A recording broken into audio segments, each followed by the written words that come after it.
South Africa sanibingelela kuphi nakuphi ekhaya ubuka khona lombukiso bhanya ivoice yami yinhle kahle nibingelela umzimba okhalimala ukhencekhence nogotshwa ngamandla kwecansini ulala nokuphenduka uthane zimbiza phansi uma phela ephika ushumi lenyanga nenhlawulo athana ngaphezulu emhlanganyela kwelaseThekwini. Cha ngithi ake ngivele namhlanje abantu ngiyazi-ke bahlale bembona umzimba ukhalimala ey'nkundleni zokuxhumana. Ngithe namhlanje ake ngingayigqoki imali namhlanje. Ake ngisporthe nje ngithi iteki, ngithi iskipha, ngithi i-tracksuit. Ngeke ngizoxoxa nani nje namhlanje. Angizukuxoxa ngento eningi. Nanka ama-products kaDlamini awaphethe njengamanje aphambi kwenu, but okuyikhona engifuna ukukukhuluma ukuthelelana kokulala kwemimoya nomuntu. Ukuthelelana kokulala kwemimoya nomuntu osukulala naye. 1, 2, i-abortion, umuntu owenze i-abortion, ububi nobungozi bokwenza i-abortion. 3, ngizokhuluma ngobungozi besibongo somuntu. Ngizothatha lezi zinto zibe ntathu kodwa ngizozikha phezulu. 1, ukulala nomuntu kunomthelela omubi wokuthi ungathola ukuthi wena uyalala nomuntu kanti lo muntu unomkhuba wokuthi alale nabantu abaningi abahlukene abahamba nemimoya noma nezipirit eziningi ezehlukene ezingaku-affecta futhi wena osukulala nalowo muntu lowo. Khona umuntu okulale naye kanti ade boshiwe lo muntu akangaphuma ejele wathi mayiphuma ejele akangageza. Khona umuntu okulale naye uthola ukuthi lo muntu ukwabulala umuntu akangageza. Khona umuntu okulale naye uthola lo muntu adenza i-abortion akangageza. Khona umuntu ongalala naye uthola ukuthi lo muntu ade ehlele esibhedlela kushona abantu eduze kwakhe, lele sibhedlela kushona abantu eduze kwakhe. Le imimoya ithathelana ngayo imimoya. Kuyenza kuye emngcwabeni kanti lo muntu ushone ngesikhali noma lo muntu ushone indlela thizeni ebese ungayenzi lento yokugeza. Le moya uthi wena uyahamba usuhamba nomuntu obulawe ngesikhali, lo moya wena uwazi ukuthi ukhona. Ingakho kugezwa ngomuthi othile okuthiwa umsuzwane makade kusemngcwabeni, noma ngabe kuthiwa laba bantu basindisiwe bayakholwa noma bakholwa enkolweni ethi abagezi ngomswane wembuzi nangenyongo yembuzi. Kodwa makukhona umswane le mimoya umuntu ahamba nayo nem-affectayo automatically iyagezeka uma ngabe uzothola leyo mithi leyo. So-ke njengoba ngiphethe ama-product ngithe ngizokhuluma ngezinto ey'ntathu but namhlanje ngifuna ukukhuluma ngemimoya. Uma kade usesibhedlela wafike wahlala kwaba khona umuntu oshonayo around wena, kufanele ubethole izinto ogeza ngazo ukususa le mimoya ubone into zakho zingahambi kahle. Mawulale nomuntu ongajwayele ukulala naye noma nomuntu ongamazi noma nomuntu wambona ngaleso sikhathi awumazi usekhipha izise ey'ngaki mawuyinsizwa, awumazi usebulala abantu abangaki, mawumazi useboshwe kangaki sisi, awumazi lo muntu bangaki abantu ade ethandana nabo bashona akangagezwa. Ngalesi sikhathi ulala naye wena yonke le mimoya iyabuya kwembatha iyaku-affecta automatically.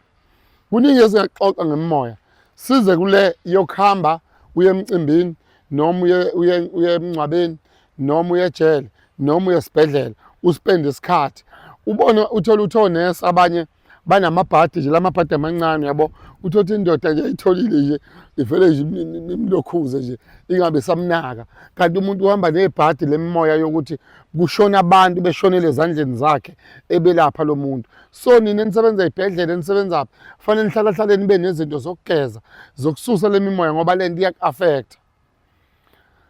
Sibambe ake sikhulume ngale yokwenza i-abortion. Okwesithathu okuthandana okwemimoya ukuhamba uyejele noma uye esibhedlela noma uye kuphi noma uye la emngcwabeni ubuye ugeza. Ake sikhulume nge-abortion. Bosisi enenza ama-abortion ngeke mina nginikhohlise kubalulekile ukugeza uma kuthi wake wenza i-abortion noma washonelwa ingane noma wasikhipha ngamabomu isisu noma yachitheka ngephutha. Uma ukuthi khona i-abortion ekenzeka noma khona ingane eke yashona geza leyo ngane, ngoba ingane mayifika emhlabeni umuntu uyibhodi noma uyiphasela lokuletha umuntu emhlabeni iqala leyanto kuyinithi ukuthi ulale wesifazane nowesifazane. Ngalesikhathi nilala inhloso ye-private party yokuletha umuntu emhlabeni, inhloso ye-seeds yomuntu wesilisa imbewu yokuletha umuntu emhlabeni. So as i-container yomuntu ozoza emhlabeni, uma ngabe wena lowo muntu engaphilanga, kufanele lowo muntu loyo ugeze, uhlambulule ukuthi loya muntu ochithekile ngokwaNkulunkulu usuke ezophila isikhathi amkalele sona. Uma wena ungayenzi le process yokuklinza noma ukugeza, lo muntu kuhamba isikhathi aku-affecte, uthi ufuna umsebenzi uyawuthola but umsebenzi awuhlali kuwo. Uthi uyawufuna but awutholi. Uyabathola abantu besilisa bayathandana nabakushiya, uyasebenza imali uyayibeka but imali ayihlali. Lezo zinto-ke lezo engithake ngizikhe phezulu. Ngizobuya ngizokhuluma ngezinye izinto ey'thinta isibongo. Cela ungangeni kuyo namhlanje le sibongo ukuthi umuntu im-affecta kanjani. Umzimba Khalimali-ke nanka ama-product akhe anawo, awaphelele lawa, but ngithe ngiphathe lawa okwamanje. Insipho le angizoyeka kanje. La ekhaya umzimba Khalimali unanansi intambo yezitha kubantu abathi Dlamini nginezitha. La ekhaya-ke bafowethu isikhathi esiningi abantu bayaposa mhlonishwa. Bayaposela abantu isikhathi esiningi abantu. Kodwa-ke baba ngizonika ithuba ukuthi ubuze la ubuza khona. Isikhathi esiningi abantu la ekhaya bayaposelwa. Kodwa umzimba Khalimali uyatholakala eMalukazi e-Road 5 eThekwini. Aphinde ebe ne-office eSangro House eThekwini. Aphinde futhi ebe nesigodlo kwaNongoma. Esokugcina-ke lesi siwuvala isigodlo sikwamhlaba uyalingana.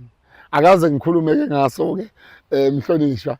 Esokugcina isigodlo sokuthi-ke mina ngifuna into ey'nkulu sikwamhlaba uyalingana. Ngiyaqala ukukhuluma ngaleso sigodlo, kodwa sebeke baya khona bajika kuso bayokutshela ukuthi hayi umzimba Khalimali uyinkinga. Esokugcina-ke leso ngicela ungakhulumi ngaleso, but ngifuna ukukhuluma ngalesi sokuthi umuntu ufuna unezitha anazo.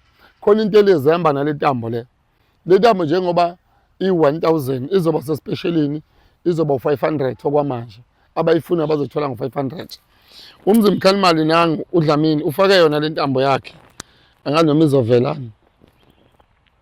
Ngifake yona intambo yami, kuthiwa inyanga ize lapha. Nansi. Nansi. Yayibona nansi.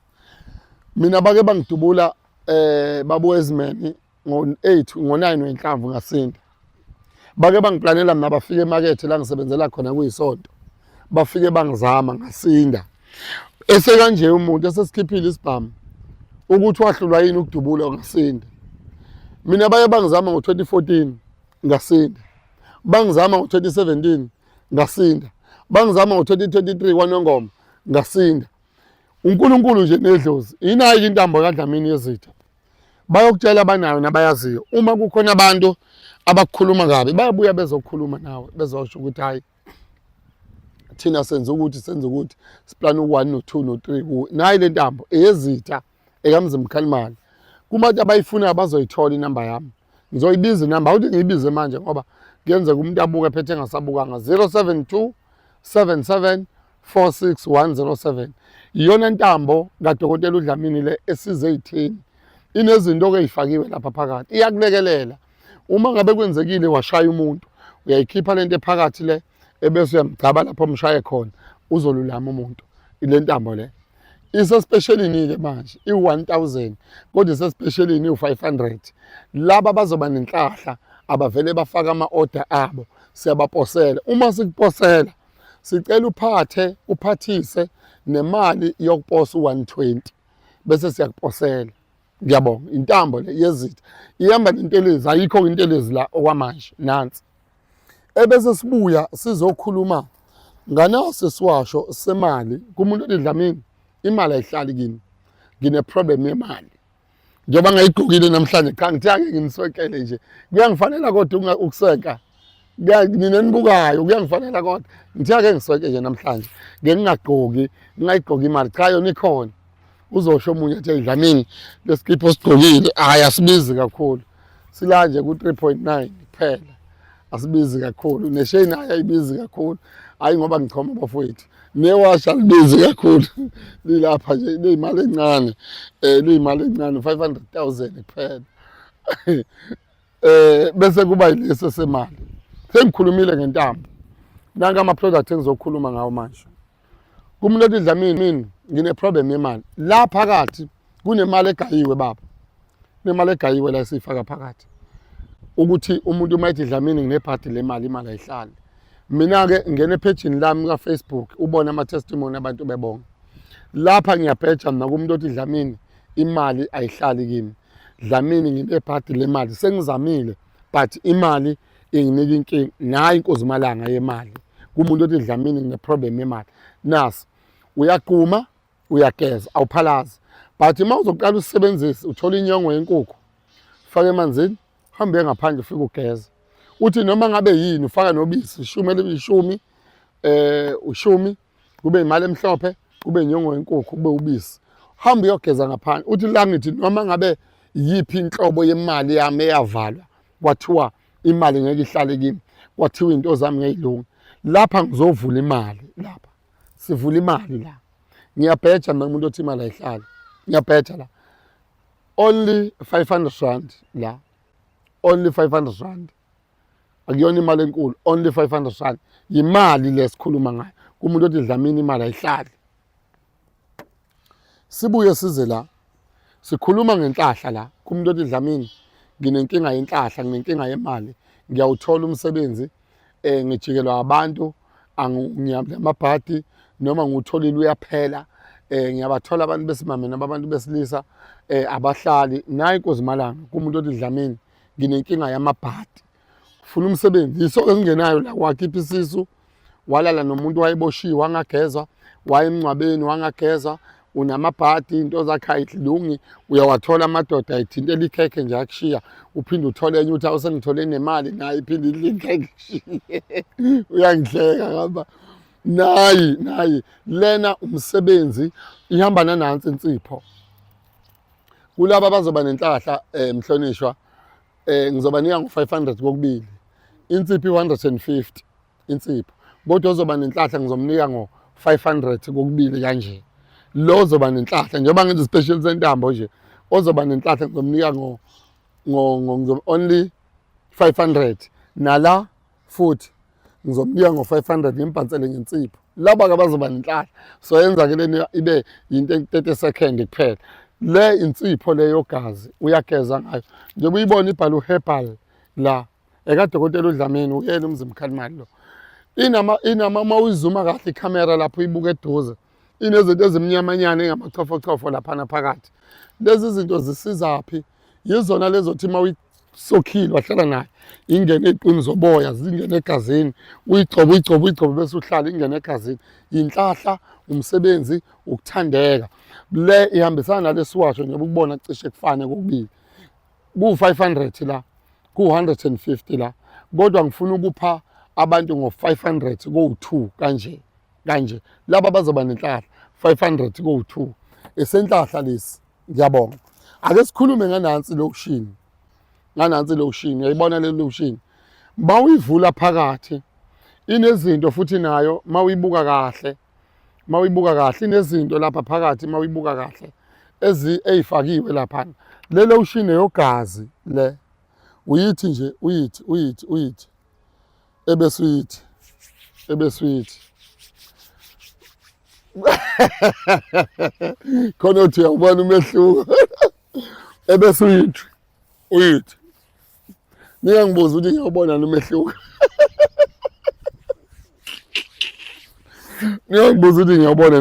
ebese uyithi lento ebese uyagcoba le lotion le mawuyibuka kahle lapho kwikhamera uyibuka kahle nala uyibuka kahle inezinto ezifakwe la zogazi ngaphandle ibhaliwe Dr. Dlamini product. For more information nansi uyagcoba la hand and body lotion skin moisturizer isimonyo inesithombe sikaDlamini. Uma ngabe kwenzeke bakudayisele ekhemesi niye emakhemesi bafuthu niyoyifuna into zami sezikhona emakhemesi hambe niye emakhemesi niyoyifuna into kaDlamini sezikhona go beauty zone zikhona. Inamba kuseyiyona leyo u-072 7746 lena kuyahambisana futhi nale set le set iyahambisana nale set le uyayisebenzisa lezi zinto ubuye uzongibonga ukuthi Dlamini ngiyakuvuma la asigcini ke lapho ebese kuba yinanka amanzi lamanzi lawa mawabuka kahle uyabona nelokho la ekhaya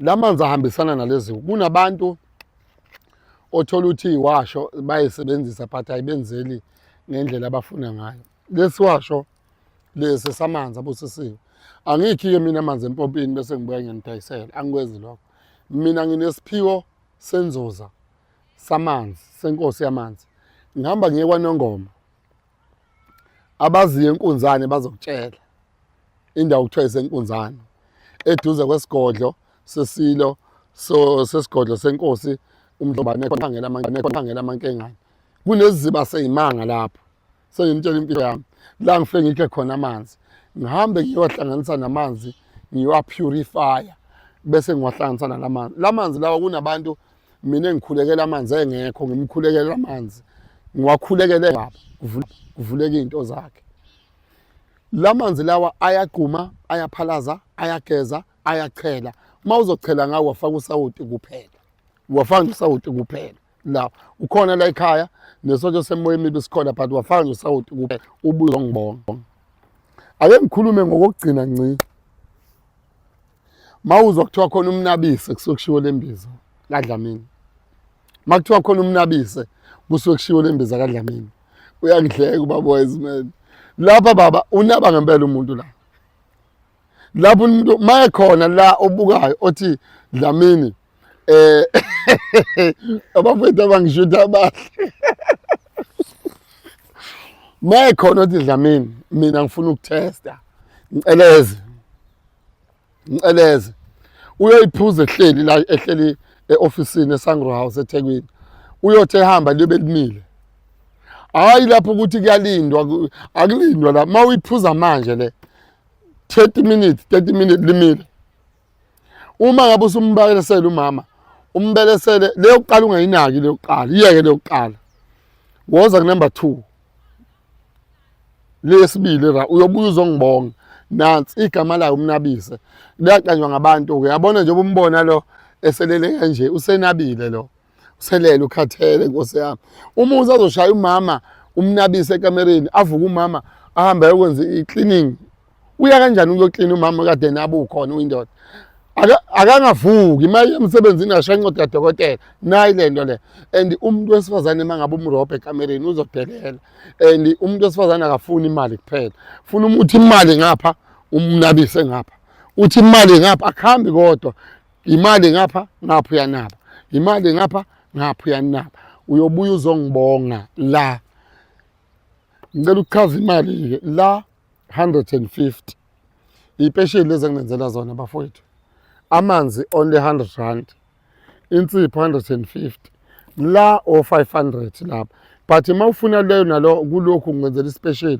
ngikunika mahala lo nginika ngo 500 ngibese ngunika mahala lo bese kuthi la only 200 rand la umnabisi awuhambe yodwa unomngani wakhe okuthiwa upin code ipin code yafika nomzimba Khalimali ngaphuzisa umuntu emandeni baba lembiza usisi ngoba nosisi bayiphuza igazi lifuduma lento enza ukuthi ushise nje emzimbeni mawuyitholile waphuza ipin code exaweni nalembiza wahamba indoda yamnika ikhadi lasebhenki igama elithi ipin code lavela emandeni so ke South Africa ngiyajabula ukuba kanye nani namhlanje bengingazile ukuzohlala abantu abadinga uDlamini umzimba Khalimali 072 77 46 107 abantu abangidinga ku Facebook Dr. A Dlamini DR space A space Dlamini ubona ngabalandeli abaningi kuleli page ya Facebook